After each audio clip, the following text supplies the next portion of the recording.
They didn't want a father, just a man to foot the bill.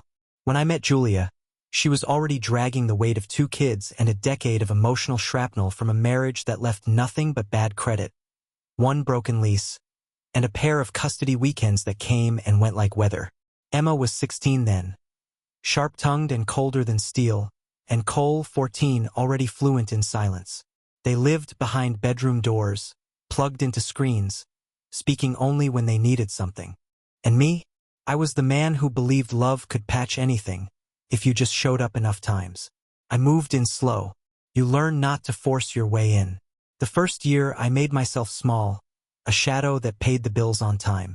I showed up with takeout after soccer practice. Upgraded the Wi-Fi when they called it unusable. Quietly covered Julia's credit card balance when she fell short. Repaired the dishwasher. Fixed Cole's flat tire. Bought Emma a replacement phone when hers cracked. Every gesture invisible. Every act unthanked. It wasn't even contempt I got back. It was indifference, the kind that cuts sharper because it's colder. You can argue with anger. You can't argue with silence. One night we came back from a rare date, just Julia and me. I was carrying groceries through the hall when I heard them talking. Emma's door was cracked open. "He's not even our real dad," she whispered. "Why does he act like it?" Cole laughed. "Because Mom lets him." I stood there holding a Target bag with detergent and cereal. Stuff they'd eat by morning, no thank yous, no thought. I didn't say anything. I just stood there, listening. I told myself they were just kids, that this was how teenagers spoke when no one was watching. But that was the first time I realized they weren't watching me at all. Not the real me, just the ATM in their peripheral vision. Still, I stayed. I kept giving. Because that's what men like me are told to do. Step in. Be consistent. Show them you're different. Earn it. So I earned their dentist visits, their soccer tournaments, their therapy sessions, Emma's chipped tooth, Cole's sprained wrist. I paid for it all. Julia would say, "They'll come around," like it was a clock you could set. But clocks run out. By year 6, I was the emergency contact for both kids. My name on insurance. I filed their FAFSA forms, set reminders for Emma's ACT, drove Cole to counseling when he shut down sophomore year. But they still didn't speak to me at dinner. Emma sat scrolling through her phone. Cole ate with headphones in. Julia tried to cover it with stories from work, small talk stitched together with hope. The silence always won. Then came senior year. College brochures, deadlines, financial aid forms, dreams they never shared with me until the bills arrived in the mail. Emma wanted NYU. Cole wanted to study sound design in Oregon. Each plan came with price tags that stretched past what I'd saved, what Julia could ever afford. But I had prepared.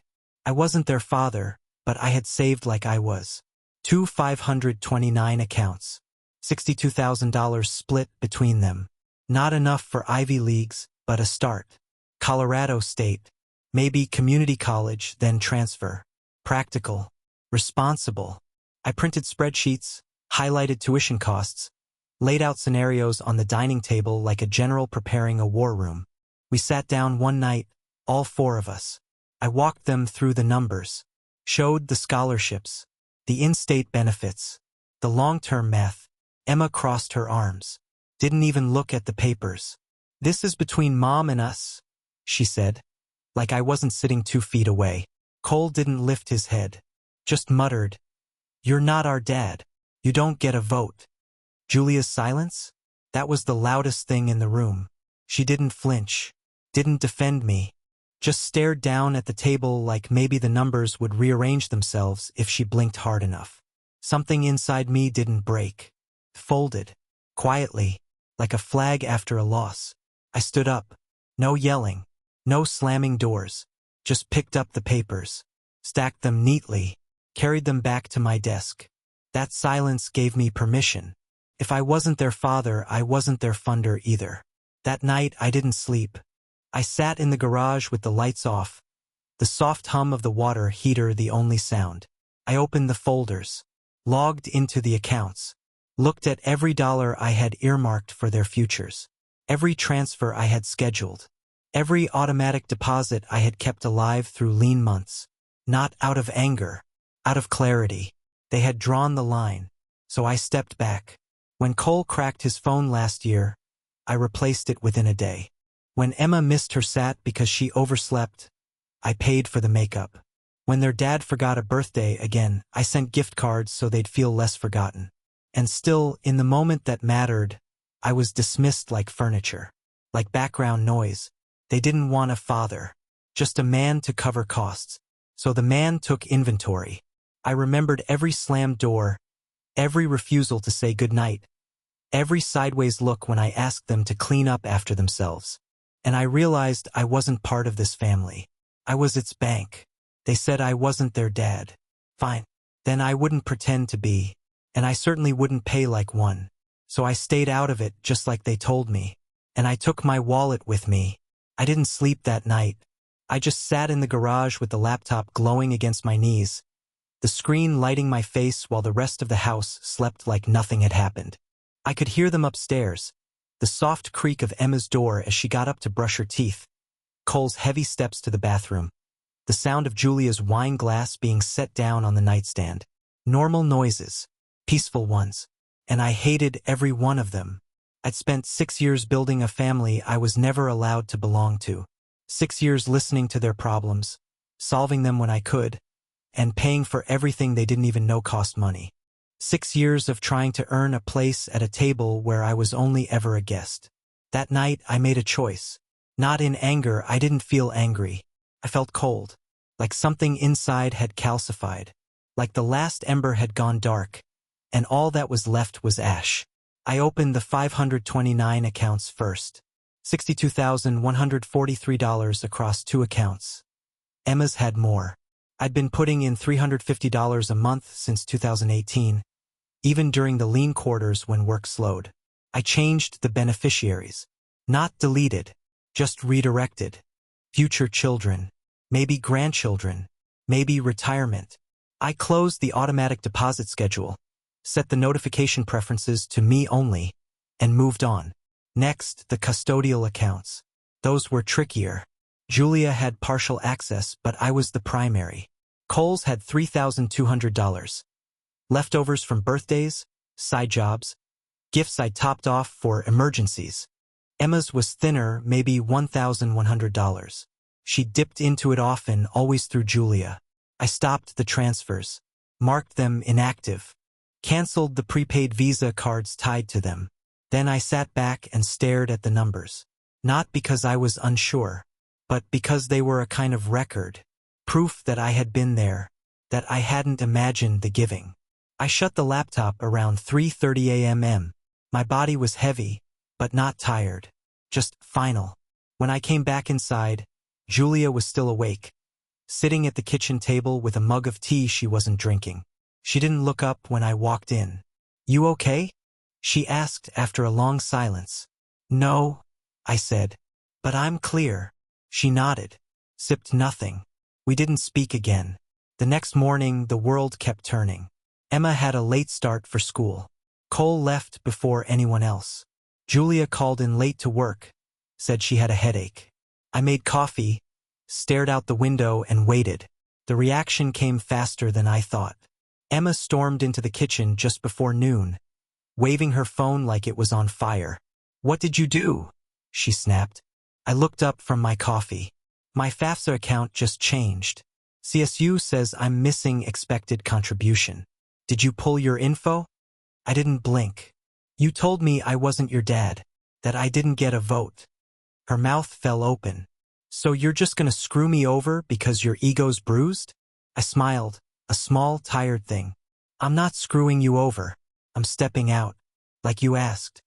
She stormed out, slamming the door like punctuation. Later that afternoon, Cole came in. He was quieter, confused. "My debit card didn't work. Did the bank mess something up?" "No," I said. "I shut down the transfers." He frowned. "What? Why?" I didn't answer, just sipped my coffee. That night, Julia came home late. We didn't fight. We didn't argue. She sat across from me on the couch and looked tired in a way that didn't come from work.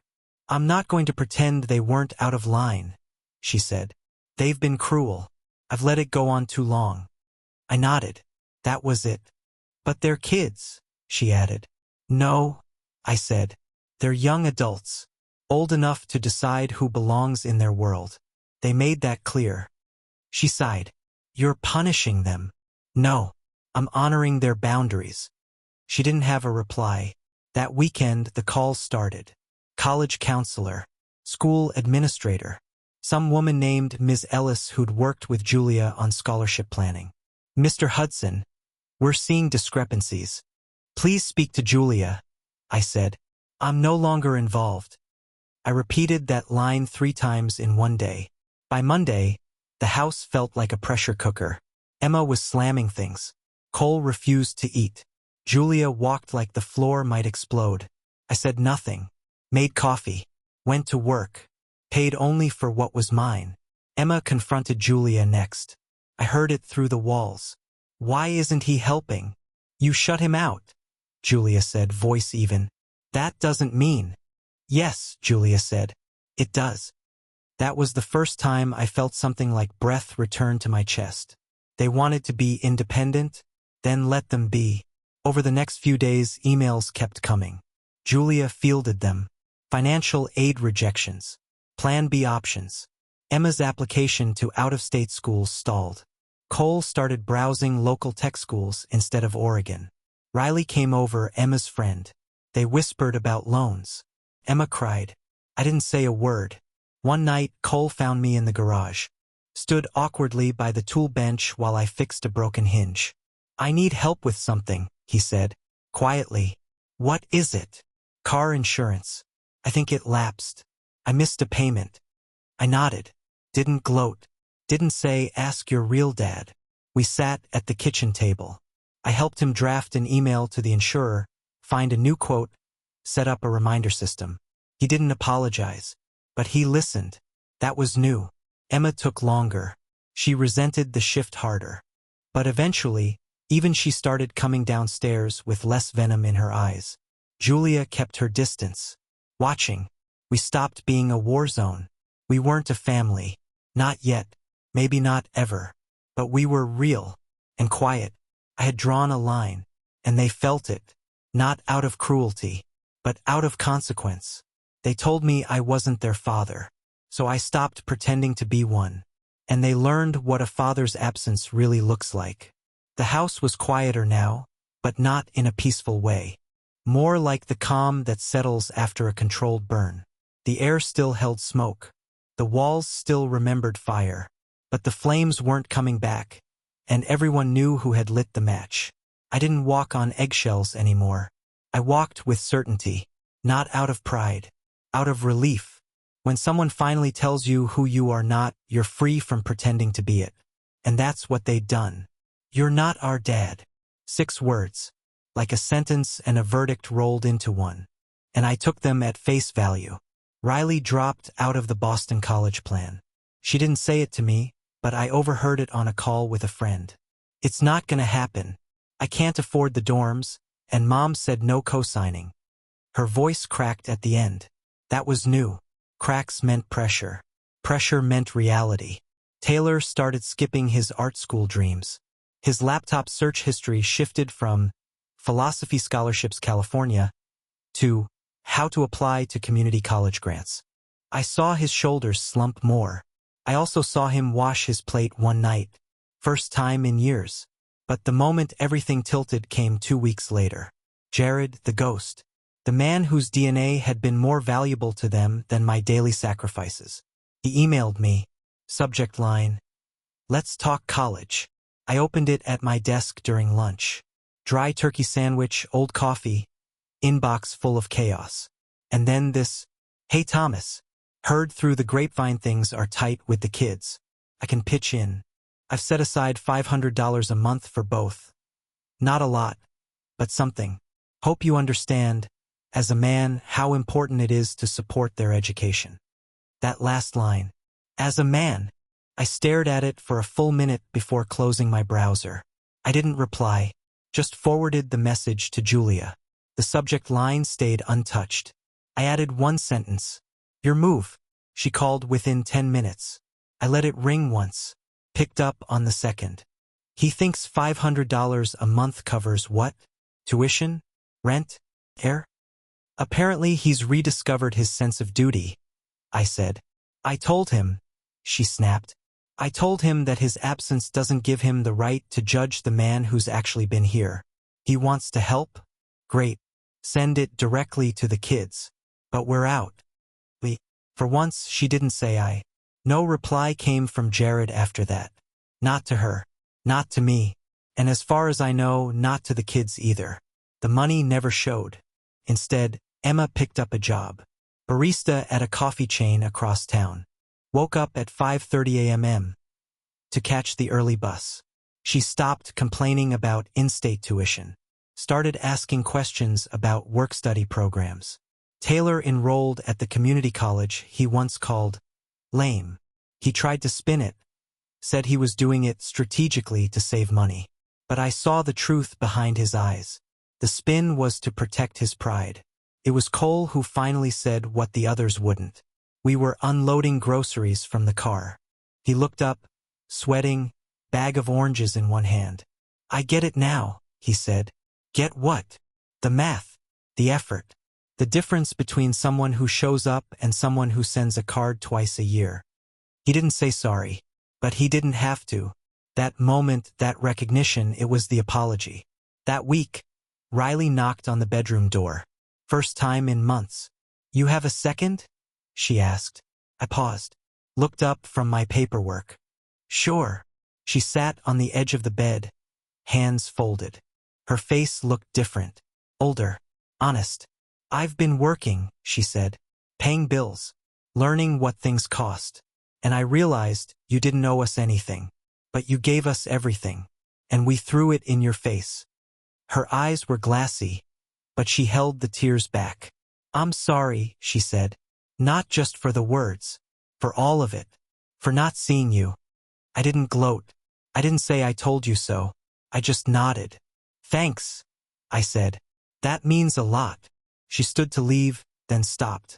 Turned back. You don't have to forgive me yet. But I hope you will. I already have, I said. Because you said the thing no one else ever did.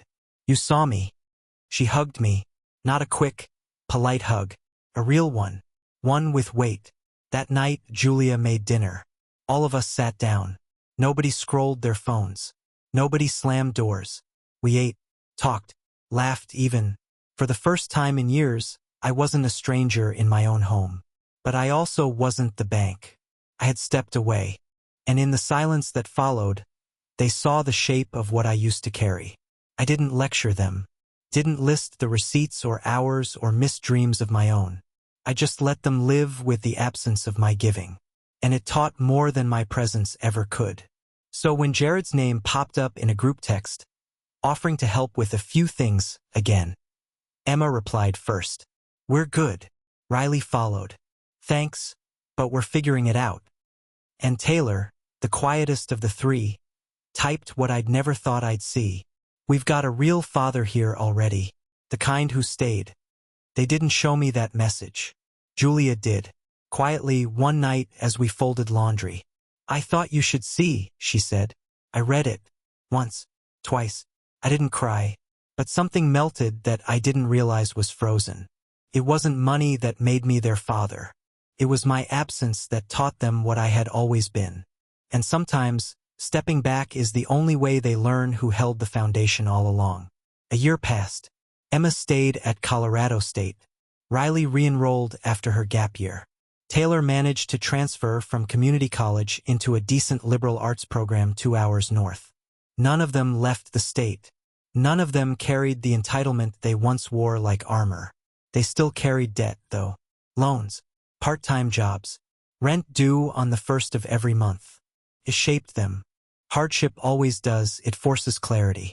For the first time, they had to live with the numbers I had been juggling in silence for 6 years. And Julia? She changed too. Not overnight, but in increments. The guilt showed first. In quiet apologies. In the way she started checking the accounts herself. In how she stopped brushing off my exhaustion like I was just tired from work stuff. She asked more questions. Listened more. One night, she came into the garage while I was sorting through receipts for taxes. Just stood there, watching. Then she said it. You carried too much alone. I let you. I didn't respond right away. I let the silence hang. She sat down beside me, took a long breath. They were cruel to you, and I defended them. I excused them, because I was afraid they'd hate me too if I pushed back. They didn't need to hate you, I said. They already had me. That hurt her. I saw it. But I didn't take it back. Because it was true. We stopped pretending after that. No more forced dinners. No more second chances for behavior we both knew was deliberate. If someone didn't clean their dishes, they washed them. If they couldn't make a payment, they faced the consequence. If someone wanted something, they saved. No more secret subsidies. No more invisible labor. And you know what happened? Respect. Not adoration. Not dramatic gestures. But the small, steady kind that builds when someone realizes you owe them nothing and still choose to show up. Cole asked me to help him with his taxes. Riley started texting me updates, work shifts, deadlines, stress about rent. Emma invited me to her senior showcase and introduced me as her stepdad without shrinking when she said it. Not Thomas. Not my mom's husband. Stepdad. It's a small word. But after everything, it was everything. We still had awkward dinners. Still had moments where I felt like an outsider in my own home. But the weight had shifted. They'd seen the cost of pushing me out. And they'd seen what it meant when the one who paid left the table. I didn't lord it over them. That would have made me bitter. I wasn't looking for revenge. I was looking for balance. And I found it by walking away from the imbalance I'd let grow. Julia and I took a few weekend trips again. Nothing fancy. Just time. Time without slammed doors. Without tension thick enough to chew. We laughed more. Ate slower. Even had silence that wasn't uncomfortable. She never apologized again. She didn't have to. Her actions shifted. That meant more.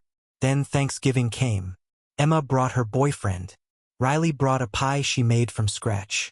Taylor asked if I'd help him install snow tires the next weekend. It was quiet, comfortable, foreign but welcome. After dinner, Riley lingered in the kitchen. Dishes half done. I was scraping plates. Hey, she said. You got a second? I looked up. I owe you something, she said. Not money. Words. I let her speak. I hated you for not being dad. I blamed you for his absence. I thought, if you were good enough, he wouldn't have disappeared.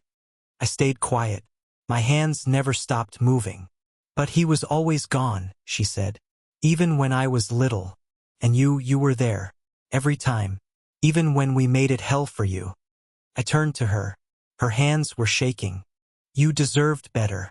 From all of us. I didn't say thank you. I didn't hug her. I just nodded. She smiled. A real one. I'm not a kid anymore. And I see you now. All of you.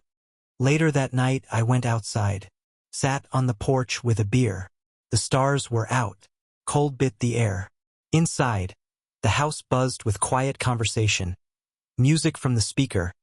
Laughter I didn't feel excluded from anymore. And I thought back to that sentence, the one that started it all. You're not our dad. They were right. I wasn't. But I was the man who showed up. The man who stayed. The man who paid every bill and absorbed every slight and never asked for anything except acknowledgement. And when they told me to stay out of it, I did. I walked away from being their ATM. I stopped paying to be disrespected. And the result? They learned. Not instantly. Not easily. But they learned.